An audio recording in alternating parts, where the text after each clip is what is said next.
let me continue? Ms. Stevens was a resident and elector of Southbury when she was named to the task force. She actually continues to live in Southbury at this time, albeit not in an address that she's currently owning or renting. Notwithstanding that, apparently the first selectman had her voter registration revoked unilaterally after she was named to the task force.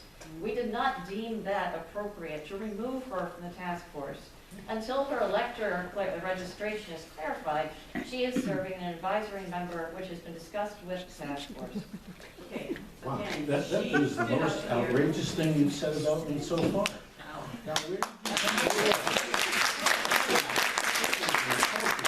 I have never done that. I don't know where you got that from. But Jennifer, I am really getting tired of the number of misstatements that you made. You did it last night at the Economic Development Commission. You made misstatements about what our conversations have been about with regard to the website. You've made allegations about me with regard to the dog pound, that I have, that we run an operation that is not in keeping with the standards of the state of Connecticut.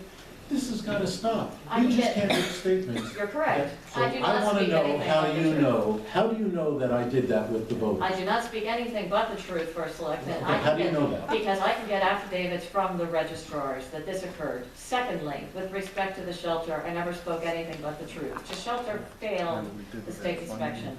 Third, with respect to the Economic Development Commission meeting last night, which is completely outside the purview of this board, but I will address it. What I stated was that you had stated something in an email, and I'm happy to produce a copy of that email.